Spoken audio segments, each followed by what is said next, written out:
Alice B. Douglas did hers, and now everybody will do theirs. A line from Gertrude Stein's Everybody's Autobiography.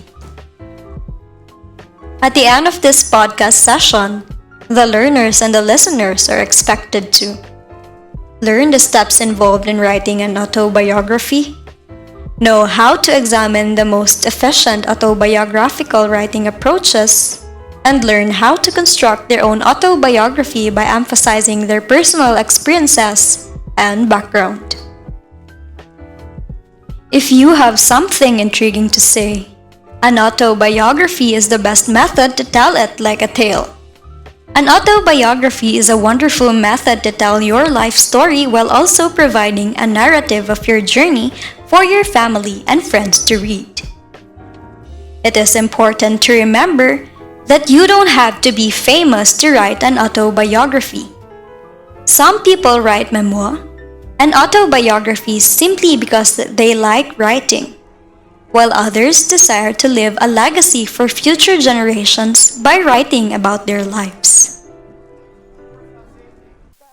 Now, you may think, since both a memoir and autobiography narrates about one's life written by the author itself, do they have any difference?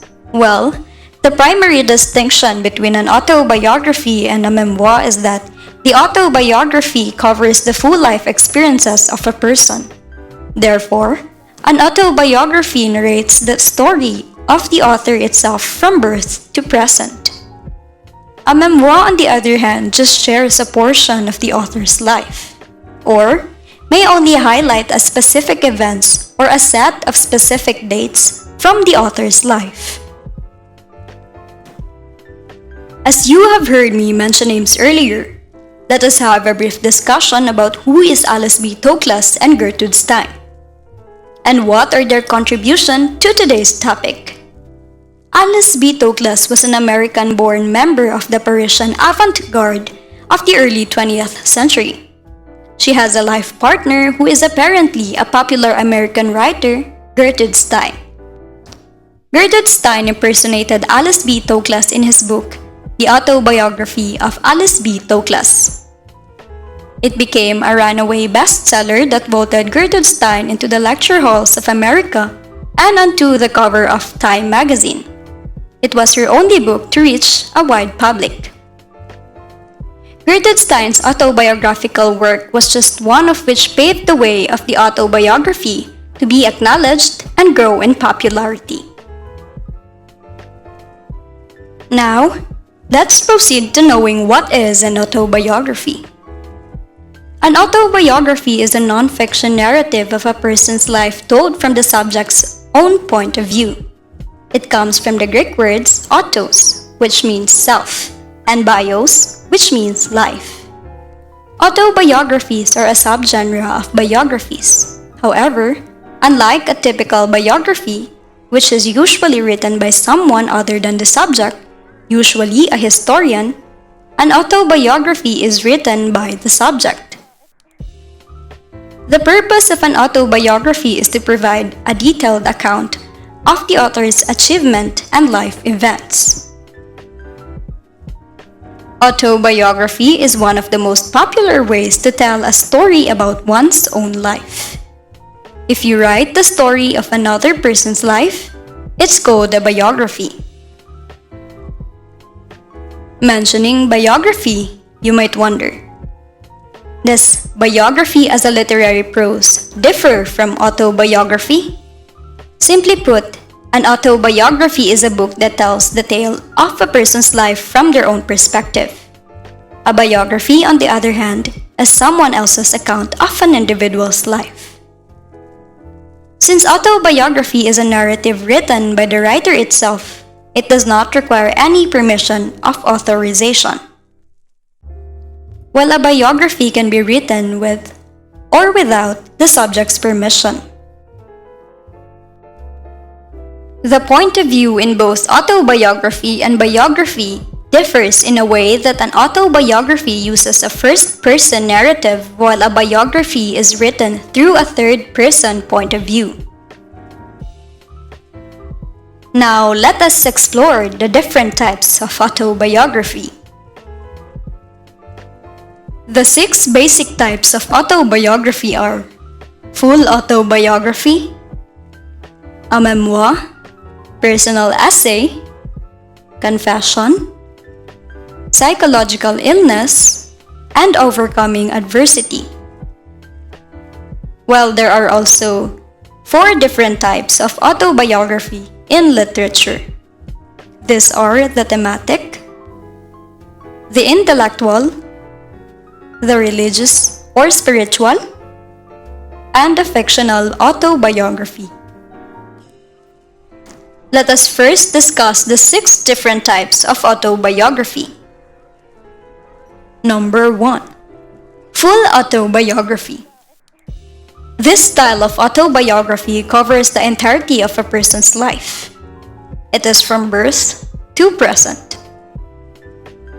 If an author's entire life is unique, they may choose to write a comprehensive autobiography. Number 2. A memoir. A memoir, as previously said, concentrates on a single location, period, or connection. Memoirs are written from first-person perspective, and it might be about your early years and how they shape who you are now. It may be about a relationship that has shaped who you are as a person. And since it concentrates on a significant aspect of your life, it is more constrained than a standard autobiography. Number 3. Personal essay. Personal essay is one of the oldest forms of autobiographical writing. In comparison to other 3 styles of writing, a personal essay is the most creative and intimate. The tone and style are more important than the story in this sort of writing. You must depict a part of your life or a trip that includes your feelings, ideas, and personal realizations. Number 4. Confession. This kind of autobiography is written by those who have made a bad decision or committed a mistake in life. They find solace in documenting their failures in the hopes that others may learn from them. Number 5. Psychological illness. People who have suffered from any type of mental illness find it beneficial to write down their ideas in this autobiography. While there are professionals who listen to people's issues in order to make them feel better, many people find that writing down their stories are more relaxing. And number 6. Overcoming obstacles. Not everyone fulfilling stories. People are of tragic occurrences such as car accidents, kidnappings, and murder. Sharing such stories can inspire others and also help them in expressing their emotions with an intention to heal from it.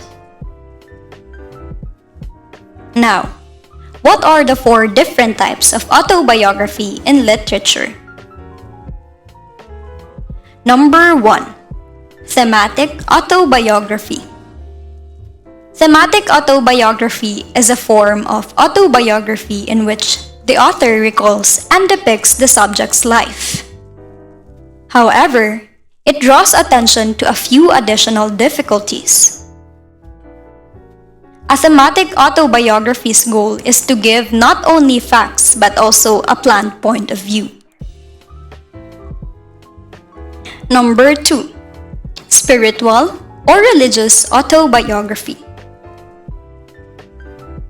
A religious autobiography is a collection of events or experiences recounted by the author to demonstrate their relationship with God. A spiritual autobiography is another name for it. The author goes through a series of circumstances that culminate in their ultimate salvation and experiences. And now, number 3. Intellectual autobiography. The intellectual autobiography is about reflecting on your journey and identifying the key experiences that have led you to your career choice. It is an intellectual autobiography where the readers are interested in what has shaped your thinking. It depicts the experiences that shaped your intellectual development. Number 4. Fictional autobiography. The purpose of fictional autobiography is to communicate the truth about the author's life. Some elements have been dramatized to protect the subject's identities. And in this sort of autobiography, events might be exaggerated or changed for thematic or aesthetic objectives. We all have tales worth sharing, but not everyone is talented enough to put those into meaningful words. Without a question, condensing a life's worth of events into a page or two may be stressful. Now that we have explored the different types of autobiography, let's hear a few tips on how to write such. Number 1. Begin by brainstorming. Brainstorming is, of course, essential in writing an autobiography since we would want our piece to be well written with perfect details. The writing process begins with accumulating any and all life events that you feel would be intriguing to a reader. Be sure to cover all eras of your life as you go through your recollections from childhood through high school, your first employment, and the events in your life that you are most famous for. Although many of these events will not make it into the final copy of your piece, keep the process broad and open for now. Number 2. Craft an outline. Since we would want our piece to be written in a good composition, start building a story around the most interesting incidents of your life endeavors. You will be able to keep your readers' interest from beginning to conclusion if you place major events in your life throughout your literary piece. Number 3. Do your studies. Once you finish the first draft of your outline, do some research to assist you remember details about the time period you are writing about. Interview friends and family members to assist you in remembering all of the specific events you want to include in your autobiography. And since it is difficult to recall one's entire life, especially their childhood, be prepared to conduct some cultural study as well. Number 4. Create a first draft. You are ready to try your first draft once you've identified the main biographical episodes that you will anchor your life story. This draft may be excessively lengthy and disjointed, but expert writers know that even the cleanest final versions may come from a rambling first draft. Number 5. Proofreading. Search for grammatical errors, but you should also seek for weak spots in the story and provide suggestions for your improvement.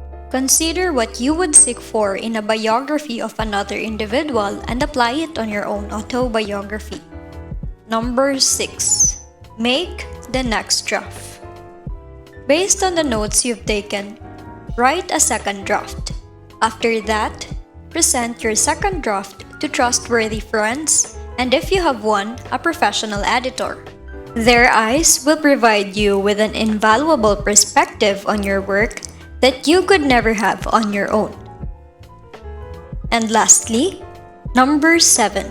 Make improvements to your writing. This step can be repeated as needed. Following fresh revisions, new readings from new persons should be made. You will improve your writing abilities and autobiographical knowledge as you go through the procedure. Hopefully, you will end up with a final copy that is light years ahead of what you wrote in the first draft, but still faithful to the most significant aspects of your life and your unique truth. And that concludes the end of our discussion. I hope you have learned well in this podcast session. Always remember that an appreciative listener is always stimulating. Listen with the will to learn, for listening is an effect and communication is a cause. Thank you for listening.